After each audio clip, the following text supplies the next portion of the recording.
마음에 원하는 길을 따라 살던 우리를 용서하시옵소서. 6장 12절에서부터 20절까지 됐습니다. 지난 수요일날 토요일날 1절에서부터 11절까지 했는데 오늘은 6장 전체를 읽어보겠습니다. 시작. 여러분 가운데서 어떤 사람이 다른 사람과 소송할 일이 있을 경우에 성도들 앞에서 해결을 하지 않고 불의한 자들 앞에 가서 재판을 받으려 한다고 하니 그럴 수 있습니까? 성도들이 세상을 심판하는 것을 여러분은 알지 못합니까? 세상이 여러분에게 심판을 받겠거늘 여러분이 아주 작은 사건 하나를 심판할 자격이 없겠습니까? 우리가 천사들도 심판하는 것을 알지 못합니까? 그러한데 하물며 이 세상 일이야 말할 나이가 있겠습니까? 그러니 여러분에게 일상의 일과 관련해서 송사가 있을 경우에 교회에서 멸시하는 바깥 사람들을 재판관으로 앉히겠습니까? 나는 여러분을 부끄럽게 하려고 이 말을 합니다. 여러분 가운데는 신도 사이에서 생기는 문제를 해결하여 줄 만큼 지혜로운 사람이 하나도 없습니까? 그래서 신도가 신도와 맞서 소송을 할 뿐만 아니라 그것도 믿지 않는 사람들 앞에 한다는 말입니까? 여러분이 서로 소송을 제기하는 것부터가 벌써 여러분의 실패를 뜻합니다. 왜 차라리 불의를 당해주지 못합니까? 왜 차라리 속아주지 못합니까? 그런데 도리어 여러분 자신이 불의를 행하고 속여 빼앗고 있으며 그것도 신도들에게 그런 짓을 하고 있습니다. 불의한 사람들은 하나님 나라를 상속받지 못하는 것을 알지 못합니까? 착각하지 마십시오. 음행을 하는 사람들이나 우상을 숭배하는 사람들이나 간음을 하는 사람들이나 여성 노릇을 하는 사람들이나 동성애를 하는 사람들이나 도둑질하는 사람들이나 탐욕을 부리는 사람들이나 술 취하는 사람들이나 남을 중상하는 사람들이나 남의 것을 약탈하는 사람들은 하나님 나라를 상속받지 못할 것입니다. 여러분 가운데 이런 사람들이 덜어 있습니다. 그러나 여러분은 주 예수 그리스도의 이름과 우리 하나님의 성령으로 씻겨지고 거룩하게 되고 의롭게 되었습니다. 모든 것이 나에게 허용되어 있습니다. 그러나 모든 것이 유익한 것은 아닙니다. 모든 것이 나에게 허용되어 있습니다. 그러나 난 아무것에도 제재를 받지 않겠습니다. 음식은 배를 위한 것이고 배는 음식을 위한 것입니다. 그러나 하나님께서는 이것도 저것도 다 없애버리실 것입니다. 몸은 음행을 위하여 있는 것이 아니라 주님을 위하여 있는 것이며 주님은 몸을 위하여 계십니다. 하나님께서 주님을 살리셨으니 그의 권능으로 우리도 살리실 것입니다. 여러분의 몸이 그리스도의 지체라는 것을 알지 못합니까? 그런데 내가 그리스도의 지체를 떼어다가 장녀의 지체를 만들 수 있겠습니까? 그럴 수 없습니다. 장녀 합하는 사람은 그와 한 몸이 된다는 것을 알지 못합니까? 두 사람이 한 몸이 될 것이다 하신 말씀이 있습니다. 그러나 주님과 합하는 사람은 그와 영이 한 영이 됩니다. 음행을 피하십시오.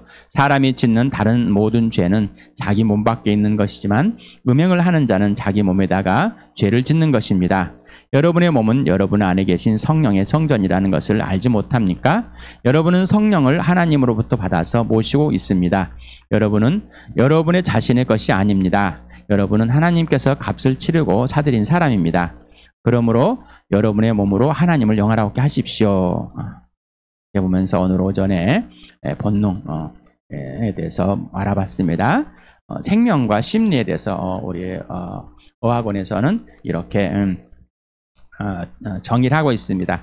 어떤 생물 조직체가 선천적으로 하게 되어 있는 동작이나 운동, 아기가 젖을 빤다든지 병아리 알을 깨워 나오는 행동을 이걸 바로 생명의 어떤 본질적인 본능적인 것이다. 또 심리적으로 어떤 생물체가 태어나는 후에 경험이나 교육에 의하지 않고 선천적으로 가지고 있는 억누를 수 없는 감정이나 충동들을 말하고 있다. 뭐 이렇게 본능이라 말합니다. 그래서 본능에 의해서 이 배가 별로 고프고 먹기 위해서 만들어졌다 그래서 몸의 몸의 일부와 음식의 관계를 바울은 비유했습니다.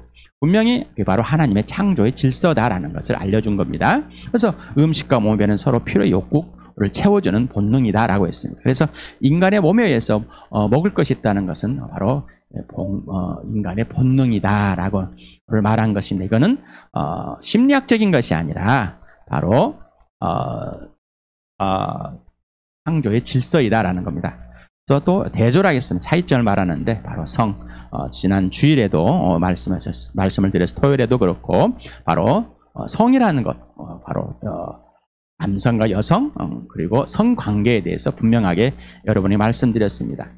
바로 성의 생식기는 바로 몸의 일부다라는 것. 그래서 하나님께서 남자와 여자를 창조하셨고 남자와 여자에서 공유될 수 있는 것은 바로 부부다. 이 성의 성기가 또 성관계가 또 성행위가 이런 것들이 전체적으로 다 해서 할 수 있는 것은 바로 부부만의 것이다. 그래서 그 누구와도 공유화될 수 없는 상호 또 보완될 수 없는 것이다 라고 이렇게 이제 말했습니다. 바로 하나님의 창조 질서로서 조건적 제한을 했다. 성적인 욕구가 본능이지만은 부부만이 할 수 있는 것이다 라고 했습니다. 그래서 결혼 전 결혼 후에 바로 이 성적인 것을 지켜나가는 것이다. 그래서 결혼 전에는 부부가 되기 위해서 준비하는 것이고 또 부부가 된 후에는 또 남편과 아내가 서로 지켜주기 위해서 성관계, 부부만에 행하지는 그런 것이라고 여러분이 말씀드렸습니다. 그런데 지금 현재 성적 자기결정권에서 또 여성과 남성에 대해서 또 뭐 이렇게 트랜스젠더, 그리고 젠더에 대한 문제들이 많이 있습니다. 그래서 그것 또한 자기결정권이고 성행위, 성관계에 대해서도 자기결정권이다. 이게 바로 이제 대립하고 있는 것입니다. 그러면서 이번에 지금 서울시에서 조례 안에서 성관계는 혼인관계 안에서만 이루어져야 한다라고 이렇게 하면서 보수기독단체가 이렇게 서울시에 하면서 이거를 또 서울시 교육청에다가 이런 또 검토를 해달라고 해서 좀 난리가 났습니다. 왜 반대를 하는 것인지, 왜 자꾸 내는 것인지. 물론 잘못됐다고 그랬습니다. 이 법이, 순결이 여성에게만 강조되어 있던 잘못된 실행이었습니다. 성은 남자나 여자나 동일합니다. 부부는. 그래서 특히나 우리나라는 이제 군대를 가는데 입대를 하면서 이런 것들을 또 많이 행합니다. 남자는 군대 가기 전에 또 뭐 요즘에는 뭐 결혼 전에 뭐 이렇게 성행위를 할 수 있도록 조장을 하고 물을 마련해주는 이런 풍습이 또 더 생기가 않습니다. 잘못된 것이다. 바로 순결을 지킨다는 것이 구시대적이다. 이렇게 구습이다. 저렇게 말하면서 자기 결정할 수 있도록 교육을 시켜야지. 근거가 없는데, 기준이 없는데, 교육이라는 것은 기준을 가지고 해야 되는데 기준이 없습니다. 우리는 헌법의 제10조에 보면은 행복 추구권과 인간의 존엄성 가치를 내면서 성적 자기 결정권에 대해서 이렇게 말해주고 있다고 하면서 이 판례와 성적 자유결정권에서 이렇게 나와요. 각인 스스로 선택한 인생관 등을 바탕으로 각자가 독자적으로 성적 관을 확립하고 이에 따라 자기 스스로 내린 성적 결정에 따라 자기 책임하에 상대방을 선택하고 성관계를 가질 권리를 가진다. 뭐 이렇게 성적 자유결정권을 가졌다는 것입니다. 이게 말이 됩니까? 그러면 짐승이죠. 개죠. 개들도 자기 판단하에서 성적 결정을 하잖아요. 그래서 뭐 부모와 자녀와 형제와 뭐 이게 관계가 없습니다. 왜 그러면은 그런 부모와 자녀의 성관계도 이것도 뭐 며느리와 시아버지, 장모와 저 사이 뭐 이게 안 됩니까? 성적 자기결정권이라. 그래서 오전에도 말씀드렸지만은 부부가 결혼했는데 또한 다른 남자, 다른 여자랑 성적인 자기결정권을 선택해서 그 사람과 이혼이 당연히 될 수 있는 것이다. 그것이 이제는 간통이 안 된다. 가정 파괴할 수 있는 건 아니다. 왜? 자기결정. 그래서 거기에 대한 또 재산 대가를 지불하면 된다라는 거예요. 아니, 가족이 그렇게 만만합니까? 부부가 그렇게 너무 쉽습니까? 돈입니까? 어떤 자기 뭐 유흥대로 그냥 쾌락대로 움직여지는 뭐 그런 하찮은 겁니까? 이 성이라는 것을 갖다 끄집어 들으니까 문란해지고 너무나 하찮게 만들어지는 겁니다. 부부 관계에는 성만 있는 게 아니라 그 모든 것들이 다 있습니다. 그러니 그 중에서도 가장 지켜야 할 것이 뭐예요? 성입니다. 그런데 이거를 그냥 자기 결정권이라고 해서 자기 행복 추구권이라고 해서 이렇게 만들어버리면 되겠습니까? 그러면서 이게 바로 인간의 존엄과 가치라는 겁니다. 행복 추구권이랍니다. 아니, 부부가 인간의 존엄과 가치가 모르면서 남편을 어떻게 존엄하게 돼요? 가치가 아내를 그리고 자녀는 그래서 이렇게 합니다. 그래서 자녀 안 난다 우리는. 아니 이게 말이 됩니까? 근데 이런 사람들이 박사학위를 하고 정치를 하고 뭐 사회적으로 지위가 있다고 하는 사람들, 의사들, 법조인들도 마찬가지입니다. 그렇다고 해서 그걸 또 지킨다고 해서 잘 지키는 거 아니요. 오전에도 말씀드렸지만 우리나라 양반들 뭐 했습니까? 그리고 지금 검사들도 뭐 했습니까? 몇 년 전에 검사가 별장에서 성접대를 받다 걸렸지만 무야무야했어요. 뭐 이런 그래서 그들이 잘못했다고 해서 진짜가 잘못된 건 아닙니다. 그러면 하나님의 존엄과 같이, 헌법의 존엄과 같이 비교를 해봅시다. 또 대조를 해봅시다. 하나님의 행복대, 헌법의 행복이 뭔가 한번 진짜로, 여러분 진짜로. 그래서 요즘에는 텔레비전에서 이혼한 것들이 나옵니다. 뭐 돌싱에 대해서. 이혼할 수, 죄인들의 모습이니까 이혼할 수 있습니다. 그러나 그것이 자랑되고 조장될 수 없습니다. 왜? 결혼이라는 것이, 부부라는 건 잘못된 것, 잘못된 출발부터 했기 때문입니다. 자, 성적 자기 결정의 권리가 행복입니까? 그리고 인간과 존엄의 가치입니까? 행복을 추구하는 것이 자기 마음대로 성적인 쾌락을 결정하고 그것이 행복을 추구하는 권리입니까? 그래서 낙태도 자기 결정권입니다. 왜? 여자의 행복을 위해서 나는 낙태를 해야 되겠다. 엄마의 행복을 아니라, 엄마가 아니라 여자의 행복을 위해서. 그러면은 부부가 임신한 사람은 엄마입니까? 여자입니까? 여자이면서 엄마입니다. 그런데 낙태를 하기 위해서는 엄마가 될 수 없습니다. 참 이상하죠. 낙태를 하기 위해서는 엄마가 될 수가 없어요. 엄마를 안 하겠다는 거예요. 참 이상합니다. 자기가 엄마 하고 싶으면 하고 안 하고 싶으면 안 하겠다는 거예요. 자기가 아빠 하고 싶으면 하고 안 하고 싶으면 안 하겠다는 거예요. 이게 자기 결정권이면 행복권입니까? 당신의 존재와 가치는 뭡니까? 하나님의 형상과 모양대로 하나님의 아들의 죽으심과 부활로 하나님의 형상과 모양대로 비유했다는 사실, 하나님의 아들의 가치만큼 가치라는 사실을 알려줬습니다. 하나님의 아들 예수 그리스도와 친밀한 교제 속에서 창조주와의 피조물의 완전한 회복을 여러분에게 주어졌습니다.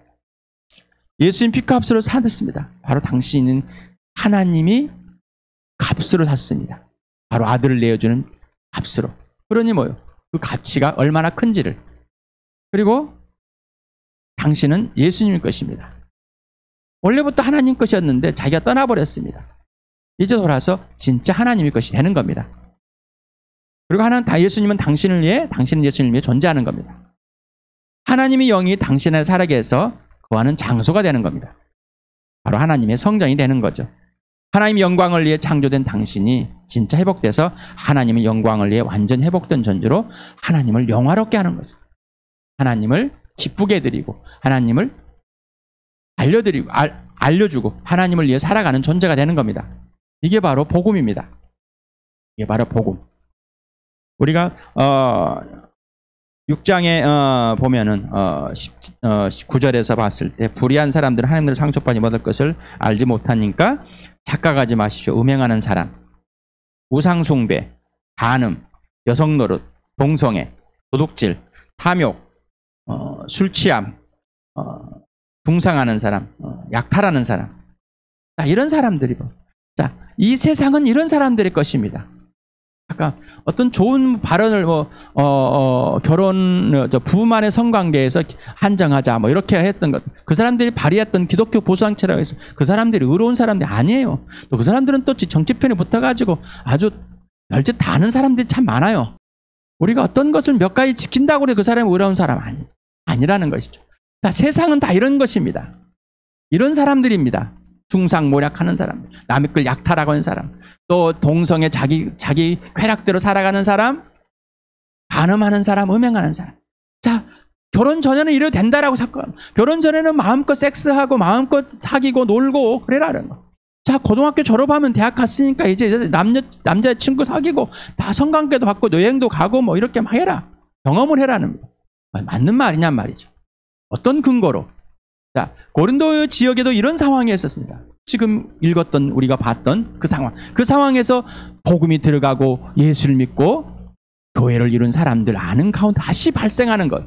옛사람이. 그래서 지금 바울은 편지를 써가지고 이렇습니다. 라고 하는 겁니다. 7장을 보겠습니다. 7장 16절까지 같이 읽겠습니다. 시작. 여러분이 적어보낸 문제를 두고 말하겠습니다. 남자는 여자를 가까이 하지 않는 것이 좋습니다. 그러나 음행에 빠질 유혹 때문에 남자는 저마다 자기 아내를 두고 여자도 저마다 자기 남편을 두도록 하십시오. 남편은 아내에게, 남편은 서로의 의무를 다하고 아내도 그와 같이 남편에게 아내로서 의무를 다하도록 하십시오. 아내가 자기 몸을 마음대로 주장하지 못하고 남편이 주장합니다. 마찬가지로 남편도 자기 몸을 마음대로 주장하지 못하고 아내가 주장합니다. 서로 물리치지 마십시오. 여러분이 기도에 전념하기 위하여 얼마 동안 떨어져 있기로 합의한 경우에는 예외입니다. 그러나 그 뒤에 다시 합하십시오. 여러분이 절제하는 힘이 틈을 타서 사탄이 여러분을 유혹할까 염려되기 때문입니다.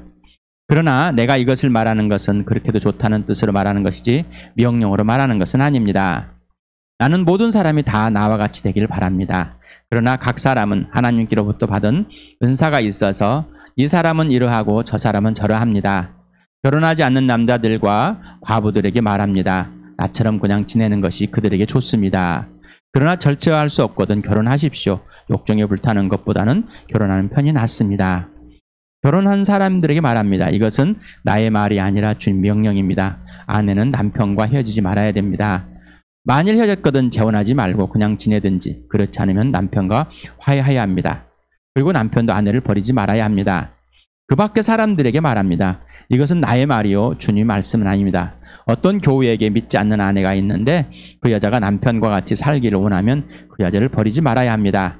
또 어떤 여자에게 믿지 않는 남편이 있는데 그가 아내와 같이 살기를 원한다면 그 남편을 버리지 말아야 합니다. 믿지 않는 남편은 그의 아내로 말미암아 거룩해지고 믿지 않는 아내는 그 남편으로 말미암아 거룩해졌습니다. 그렇지 않으면 그들의 자녀도 깨끗하지 못할 것인데 이제 그들은 거룩합니다. 그러나 믿지 않는 사람 쪽에서 헤어지려고 하면 헤어져도 됩니다. 믿는 형제나 자매가 이런 일에 얽매일 것이 없습니다. 하나님께서는 여러분을 부르셔서 평화롭게 살게 하였습니다. 아내되니여 그대가 혹시나 그대의 남편을 구원할는지 어찌합니까? 남편되니여 그대가 혹시나 그대의 아내를 구원할는지 어찌합니까? 각 사람은 주님께서 나누어주신 분수 그대로 하나님께서 부르신 처지 그대로 살아가십시오. 이것이 내가 모든 교회에서 명령하는 지시입니다. 우리가 이제 7장을 봤습니다. 네. 지금 계속 연결되어 있는 부분들이 있습니다. 그래서 지금 우리나라도 결혼을 하기 싫어합니다. 그런데 그냥 이제 그냥 즐겁게 살지, 또 그냥 뭐 섹스 파트너로 그냥 또 동거하다가 또 그냥 싫으면 헤어지고 또 다른 또 하룻밤에 원나잇 하지 뭐 이렇게 같이 이런 문화들이 더 점점점 조성해 가는 거 있습니다. 돌아보십시오. 고린도 교회나 또한 이제는 막 불러가지고 파티하고 마약 파티에서 그냥 돈 있는 사람들이 이렇게 그냥 거기에 있는 성관계는 그냥 너무 몰랄합니다. 이렇게 스와핑 부부간에 이렇게 빌려가지고 서로 바꿔치기로 성관계를 하고 이런 잘못된 관계들이 형성되어 있는 것들을 봅니다. 자, 이런 가운데 여러분의 자녀들 이제 손주들 여러분들이 있지 않습니까? 이들에게 어떤 교육을 시킬까? 그리고 여러분의 자녀들이 자랐습니까? 어떤 교육을 시킵니까? 어떤 것을? 여러분 대화가 됩니까? 여러분이 유교적 사상을 갖고 있다면 대화가 될 것이 아닙니다. 또한 이렇게 하나님의 본질적인 사상, 본질적인 세계관, 우리 예수 그리스도를 갖고 있어도 그들과 대립을 갈 수밖에 없습니다. 그런데 유교적인, 종교적인 어떤 윤리적, 도덕적인 걸 가지고 한다면 그 기준이 없습니다. 그러나 본질적인 것. 그래서 이 본질적인 것이 실행되어지는 하나님 나라의 삶을 사는 사람들이 바로 교회입니다. 그러니 교회에서 더욱 어떤 율법의 기준이 아니라 바로 살아계신 창조주 하나님과의 나와의 관계, 내가 누구인지를 분명해야 된다는 거죠. 여러분의 계속 내가 누구인가, 나는 누구인가, 너는 누구인가, 교회는 누구인가, 당신은 누구입니까, 인간은 누구입니까? 라는 질문을 계속 해야 한다. 여러분이 예수 믿었습니까? 이제 누가 됐습니까? 바로 예수님만큼 가치 있는 존재가 되지 않습니까? 하나님의 자로 회복되지 않습니까? 그렇다면 당연히 하는 거예요. 자, 그러면서 교회에서도 청년들이 예수 믿었을 때, 어린아이 예수 믿었을 때, 자, 청년이 되어서 이제 결혼할 나이가 됐다든가, 결혼하라. 왜? 자, 결혼해서 사는 것이 낫다. 그렇지만은 바울처럼 혼자 사는 것도 좋다. 남자들이요, 과부요, 꼭 그렇게 살 필요 없다라는 겁니다. 그렇다는데 누구한테, 모든 믿지 않는 사람한테 말하는 것이 아니라 예수를 믿는 사람들한테 말하는 겁니다. 성욕을 이기지 못한다면은 성적인 욕구, 음행, 이런 모든 것들을 이겨내주면 결혼하기 낫다. 그래서 갑자기나 결혼하겠습니다. 너무 성욕이 타서 못한, 이런 얘기 하는 거 아니에요. 진짜로 결혼을 준비하는, 그리고 교회에서 여러분에게 진짜 자녀가 되는, 그리고 진짜 부모가 되건 진짜 부부가 되는 그런 훈련이 필요합니다. 자녀가 돼봐야지 부모가 누구인 줄 알고 부모가 되는 겁니다. 그런데 자녀가 되지 않고 부모가 된다는 건 있을 수 없는 일입니다. 이건 교육을 통해서 되지 않습니다. 지식을 통해 되지 않습니다. 바로 살아계신 하나님의 관계에서 오는 겁니다. 자, 여러분, 술 취하지 마십시오. 이 정도 술이야. 나는 옛날 이제 이렇게 살아왔어. 아이고, 나는 그냥 지금 이대로 그냥 살래. 얼마나 무책임한 사람입니까? 이제는 이 성경을 볼 때, 이 고린도전서를 볼 때, 이 우리나라 상황과 지금 교회의 상황들에 이 메시지가 꼭 필요하다는 겁니다. 그리고 우리 주함교회의 메시지가 꼭 필요하다는 겁니다. 결혼을 해라. 준비해서 하는 겁니다. 자녀가 누구인지가, 자녀는 부모와 어떤 관계인지, 부모가 누구인지를 알아가는 것. 자녀가 돼봐야지 부모가 되어서 또 부부가 남편이 되는 거, 아내가 되는 거 알아가면서 이 부부가 되었을 때 진짜 이걸 지켜나갈 수 있는 겁니다. 그래서 부부는 한 몸으로서 절대 떨어지면 안 된다, 서로. 그런데 또 보니까 남편이 예수 믿는 사람, 아내만 예수 믿는 사람, 남편만 예수 믿는 사람, 이런 가정들이 있더라. 그런데 혼자 사는 게 좋다. 혼자 사는 게 좋아. 그렇지만 하나님의 이 계획 속에 있었기 때문에 이 부부가 하나 있는 거. 너를 통해서 남편이 구원을 얻는지, 또 너를 통해서 아내가 구원을 얻는지 어떻게 알겠느냐 말이지. 이걸 악용해가지고 이단들, 또 잘못된 이 사이비들이 집에서 나와라, 이혼해라, 이런 또 잘못된 강요를 하기도 합니다. 왜냐하면 자기가 만들어 놓은 공동체라는 것에 이익을 내기 때문에, 결국은 자기 교주의 이익을 위해서 그런 겁니다.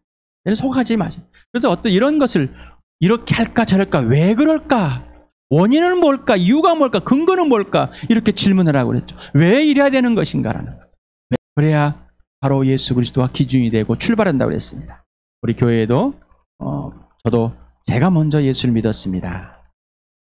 결혼해서 예수를 믿었습니다. 아내는 또 한참 있다 예수를 믿었습니다. 저는 아내가 예수를 믿지 않고 신학교를 갔습니다. 갈등과 고민이 있을 때, 아내와의 갈등이 있을 때 혼자 사는 것, 독차는 것이, 광야에서 차라리 혼자 사는 것이 너무 좋다는 잠언의 말씀이 나에게 축복처럼 다녀옵니다. 그런데 성령께서는 아니다.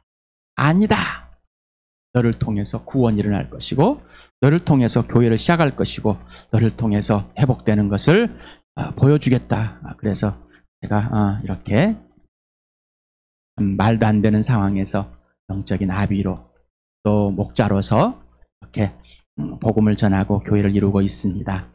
마음 아픈 일들이 많습니다만은 여러분들에게 보여줄 것들이 없어서 정말 가슴이 찢어지고 정말 얼굴이 화끈화끈하고 심장이 고동칠 때가 너무 많습니다. 그렇지만 하나님께서 이렇게 지금까지 여러분을 통해서, 또 우리 가정을 통해 이루지만은 참 가정이 교회가 된다는 것이 얼마나 어려운 것인지 또한 보여주면, 또 안 하고 왔는지, 그렇게 하려고 하지 않는지, 또 예수님을 믿고서 알려고 하지 않는지, 너무나 또 예수 믿지 않는 자기 마음대로 살아. 그래서 저는 항상 갈등합니다. 정말 이 교회가 이 주함교회가 진짜 예수 그리스도를 실제로 살아내는, 예수님의 몸으로 지체로서 진짜 살아내는, 예수님과 사귀는 하나님의 가족으로서 하나님 자녀로 살아내는 그러한 교회 되길 바랍니다. 그리고 이 온 교회들이 다 이렇게 되길 바랍니다.